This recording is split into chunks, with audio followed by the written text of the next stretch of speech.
చేసేటటువంటి పనులు మీరు 84 రకాల పనులు నేను చెప్పారు. గత గవర్నమెంట్‌లో ఒక 7, 8 పనులు కూడా దాంట్లో ఒక నాడు నేడు కింద తప్పితే ఇంకెక్కడా కూడా ఫోకస్ చేసింది లేదు. ఎక్కడ కూడా నాడు నేడు తప్పితే ఇంక మిగతా ఏ పనులు కూడా ఇప్పుడు మీరు సిటిజన్ బోర్డు పెట్టారు కదా సార్. వాళ్ళు ఒక చెప్పినది ఏ పనులు చేశారో ఎవరికి చెప్పలే. మేజర్ 2 ఇష్యూస్ అక్కడ 2 కరోనా పీరియడ్స్లో అది ఇష్టారాజ్యంగా వాడుకున్నారు. అది ఇండిపెండెంట్ వర్క్స్కి వెళ్ళిపోయినాయి ఎక్కువ, లేదంటే జనరల్గా డబ్బులు ఇచ్చి ఏ పని చేయించకుండా వదిలేశారా, ఇవన్నీ ఓన్లీ సోషల్ ఆడిట్, గతంలో జరిగిన సోషల్ ఆడిట్ మీద కొంత నివేదికలు తీస్తే దాని మీద ఉంటుంది. బట్ ఫ్యాక్ట్ ఏంటంటే గ్రాంటెడ్ మనీ ఏ డబ్బు అయితే వచ్చిందో ఆ డబ్బుకు తగ్గ సత్ఫలితాలు అయితే చేయలేదు, రాలేదు. అదైతే జరిగింది. అది ఎంత స్థాయిలో జరిగింది, ఏ స్థాయిలో జరిగింది అనేది మేము సోషల్ ఆడిట్ ద్వారా చేయమని చెప్పాము. సార్ ఫార్మా ఇష్యూ మీద, అది వైజాగ్ ఫార్మా ప్రమాదం మీద నిన్న రివ్యూ కూడా చేశారు కదా సార్. నిన్న వైజాగ్ ఫార్మా ప్రమాదం మీద రివ్యూ కూడా చేశారు. దాంట్లో యాజమాన్య వాళ్ళ నిర్లక్ష్యం ఉందని కూడా చెప్పారు. దానికి సంబంధించి మీ రెస్పాన్స్ అంటే ఇది నిన్న జరిగిన అనకాపల్లి జిల్లా అచ్యుతాపురం ఫార్మాసిస్లో జరిగింది. చాలా బాధ కలిగింది. చాలా ఇది రిపీటెడ్గా మొన్న 3 వీక్స్ బ్యాక్ కూడా ఒక జరిగింది. ఒకళ్ళు ఇద్దరు చనిపోయారు. నేను ఎప్పటికప్పుడు అడుగుతూ ఉన్నాను, ఇది పొల్యూషన్ కంట్రోల్ బోర్డు కింద రాదు. అంటే ఎన్ని ప్రమాదాలు మీ అందరికీ తెలిసింది. పొల్యూషన్ అంటే పొల్యూషన్ ఎమిషన్స్ ఉన్నాయా లేదా చెక్ చేయడమే తప్ప, ప్రమాణాలు చెక్ చేయడం తప్ప, ఈ సేఫ్టీ నామ్స్ కానీ ఇవన్నీ ఈ మనకి director of factories, labour, fire department, అలాగే కేంద్ర ప్రభుత్వ ఆధ్వర్యంలో ఉండే petrol and explosive safety organisation పర్యవేక్షిస్తాయి. ప్రత్యేకించి ఈ essential advance science private limited, ఇది 2 నేను మాట్లాడితే నేను వాళ్ళకి తెలియజేసింది ఏంటంటే, 2 ఓనర్స్ ఉన్నారు, ఒకళ్ళు హైదరాబాద్లో ఉన్నారు, అండ్ ఇప్పుడున్న అతనికి మాకు సంబంధం లేదని చెప్పి ఒక కమ్యూనికేషన్ గ్యాప్, వాళ్ళిద్దరి మధ్య గొడవ ఉంది. దానివల్ల ఆ సేఫ్టీ నార్మ్స్ తీసుకోవడానికి బాధ్యత లేని నాయకులు అంటే లీడర్షిప్ ఉండటం వల్ల, ఓనర్షిప్ ఉండటం వల్ల వాళ్ళందరూ ఇలాగ చేశారు. అందుకని ఈ ఒక ఫ్లోర్ నుంచి ఇంకో ఫ్లోర్కి వెళ్ళే దాంట్లో అయితే ఇంకా నాకు తెలిసి వాళ్ళు అంటాం 2nd ఫ్లోర్ నుంచి గ్రౌండ్ ఫ్లోర్కి వచ్చే సాల్వెంట్ ఫస్ట్ ఫ్లోర్లో కొంచెం లీక్ అయ్యి ఆ కరెంటు బోర్డ్స్ ఉంటే వాటికి అయ్యి వేపర్లాగా ఏర్పడి పేలిపోయింది. దాదాపు ప్రమాదంలోనే ఒక 7-8 మంది చనిపోయారు. చాలా దారుణంగా గుర్తుపట్టలేని పరిస్థితులు అని చెప్పాను. నేను ప్రాబ్లం ఏమవుతుందంటే, నేను సేఫ్టీ ఆడిట్ చేయమని వచ్చిన రోజు నుంచి నేను అందరిని అడుగుతా ఉన్నాను. ఒక ఇష్యూ ఏముందంటే, సేఫ్టీ ఆడిట్ అంటే ఈ యజమానులు భయపడిపోయే స్థాయికి వెళ్ళిపోయారు. వాళ్ళని కొంత ఎడ్యుకేట్ చేయాల్సిన అవసరం.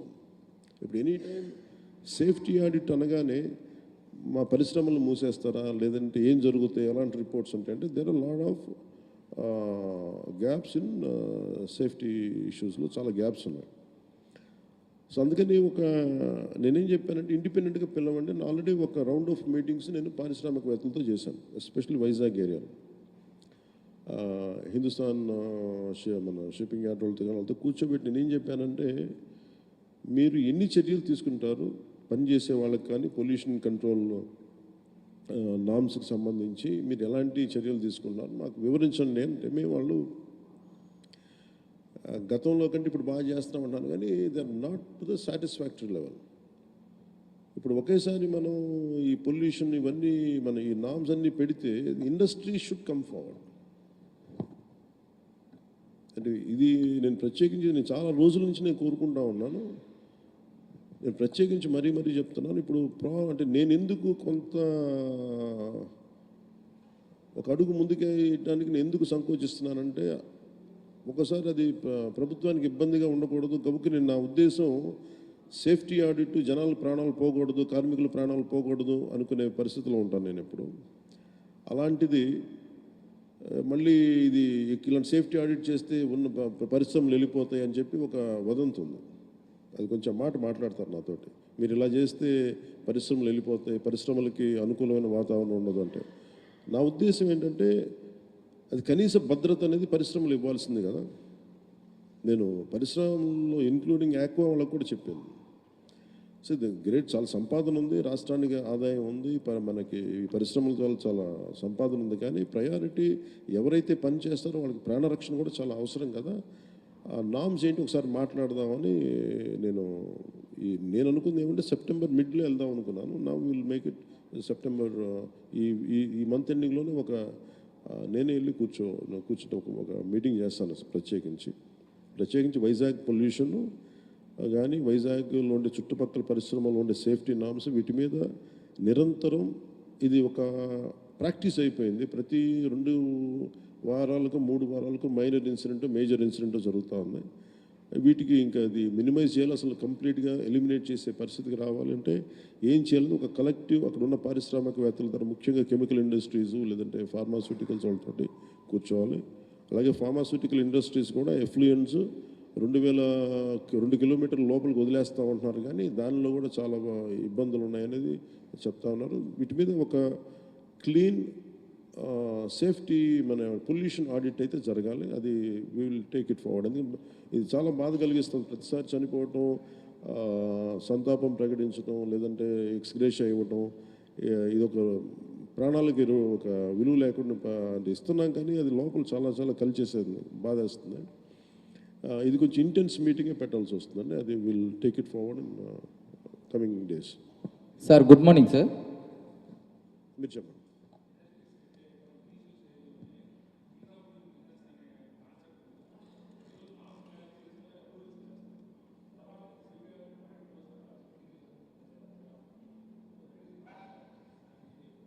ఇది నేను రాగానే అదే అడిగేదాన్ని. ఇదివరకు అంటే ఈజ్ ఆఫ్ ఇప్పుడు మన ఆర్థిక సంస్కరణలో భాగంగానే is of doing business is the major cause for it. దాన్ని ఇంకొంచెం ఈజ్ ఆఫ్ డూయింగ్ బిజినెస్ ఉంటూనే ఈ ప్రమాణాలు పాటించేలాగా ఎలా చేయాలనేది ఒక బలమైన ఎక్సర్సైజ్ చేయాలి. అది దృష్టిలో ఉంది, దాన్ని ఖచ్చితంగా చేస్తాను. అంటే ఇదేమైపోతుందంటే నేను ఒక్కసారి ఎక్కువ అధికారులతో మాట్లాడుతుంటే కూడా అధికారులకి ఏముందంటే మీకే ఇబ్బంది అవుద్ది కాబట్టి మీకు ఈజ్ ఆఫ్ బిజినెస్, మీకు ఉదాహరణకి 2009 నుంచి 2011కి వైజాగ్ పొల్యూషన్ దేశంలో ఎంత లేనట్టుగా ఉన్నాయి. అలాంటి డిఫరెంట్ ఎమిషన్స్ వల్ల మొత్తం పొల్యూషన్ కంట్రోల్ బోర్డ్ స్టాప్ చేసేసింది. ఇంకే పరిశ్రమలు లేవు, మొత్తం కట్ డౌన్ చేసుకుంటే మళ్ళీ బై 2013కి అన్ని ఎమిషన్స్ తగ్గిన తర్వాత మళ్ళీ ఈజ్ ఆఫ్ బిజినెస్ రూల్స్ మీద మళ్ళీ ఇచ్చేసారు. మళ్ళీ ఇచ్చేస్తే మళ్ళీ పూర్వస్థితికి చేరుకుంది మళ్ళీ. సో ఎప్పటికప్పుడు ఒక సమీక్ష జరిపేలాగా ఇట్ షుడ్ బి కంటిన్యూస్. ఏ ప్రభుత్వం వచ్చింది అది కంటిన్యూస్ ప్రాసెస్లో ఉండాలి. కానీ అది కొంత చేయకపోవటం, కొంత పొలిటికల్ సపోర్ట్ ఉండాలి ఇలాంటి పరిస్థితులకి. At the same time bureaucracy కూడా కొంచెం బలంగా పనిచేయాల్సిన అవసరం ఉంది. ఆ నామ్స్కి ముందుకు తీసుకెళ్ళాలి. Will take that point.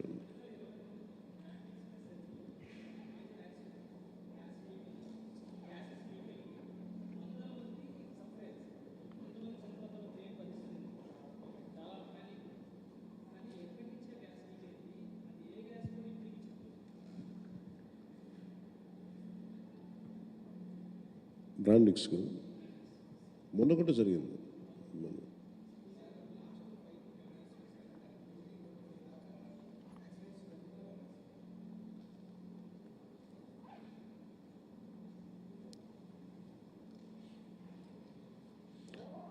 ఇది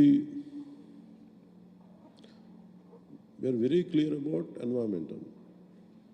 అండ్ ఇదేంటంటే మనం సమిష్టిగా అందరం ఆలోచించాల్సింది, పరిశ్రమలు కావాలి, పర్యావరణాన్ని సమతుల్యతను పాడవని పరిశ్రమలు కావాలి. దానికి ఏంటంటే ఒక్క వ్యక్తి ఒకళ్ళు కాదు, కానీ దీంట్లో అందరి బాధ్యత ఉంది. సో దీన్ని వచ్చే 3 నెలల్లో మేము ఖచ్చితంగా దీనికి ఒక కార్యాచరణ చేయాలి. అది మొదలుపెట్టాం. అది అంచెల వారికి మీకు తెలియజేస్తాం. Thank you sir. Good morning sir. ఒక చిన్న సబ్మిషన్ సార్. గుడివాడ నియోజకవర్గం సార్. గుడివాడ నియోజకవర్గంలో ఒక నాగవరం అనే గ్రామం ఉంది సార్. ఆ గ్రామం వచ్చేసి 2 నియోజకవర్గాలు, 2 మండలాలు, 2 పంచాయతీల్లో ఉండడం వల్ల ఊరికి ఎటువంటి ఫెసిలిటీస్ లేవు సార్. ఇప్పుడు కూడా స్టిల్ ఈ రోజుకి వాళ్ళు బోరుబావుల ద్వారా డ్రింకింగ్ వాటర్ తాగుతున్నారు సార్. అవి బోర్బావులన్నీ ఎండిపోయి వాళ్ళకి డ్రింకింగ్ వాటర్ కూడా లేవు సార్ ఆ గ్రామంలో. ఊరి పేరు నాగవరం సార్. అది 2 పంచాయతీలకి అటు పక్కన సగం ఇళ్ళు వచ్చేసి ముక్కోలు పంచాయతీలో ఉన్నాయి సార్. ముక్కోలు పంచాయతీ గూడూరు మండలం పెడ నియోజకవర్గం సార్. కొన్ని హౌసెస్ వచ్చేసి వేమవరం పంచాయతీ గుడ్లవల్లేరు మండలం గుడివాడ నియోజకవర్గం సార్. ఊరి పేరు నాగవరం సార్. నాగవరం సార్. వేమవరం నుంచి 3 కిలోమీటర్లు సార్. అటు నుంచి ముక్కోలు నుంచి వస్తున్నా సరే 3 కిలోమీటర్లు సార్. కన్సర్న్ మన ఆఫీషియల్స్ స్టిల్ దానికి రోడ్డులు కూడా లేవు. రోడ్డులు అడుగుతుంటే అది మా పంచాయతీ కాదు, అవతల నుంచి చూసుకోవాలి, మీ ఊరు అట్టు వస్తుంది అంటారు. వాళ్ళని అడిగితేనేమో ఇటు చూసుకోవాలి ఈ పంచాయతీ అంటారు సార్. ఆ ఊరు 2 పంచాయతీలు, 2 నియోజకవర్గాలు, 2 మండలాల మధ్య నలిగిపోతుంది సార్. స్టిల్ ఈ రోజుకి రోడ్డులు, డ్రింకింగ్ వాటర్ ఫెసిలిటీ లేదు sir. Will look into it. Thank you sir. Thank you sir.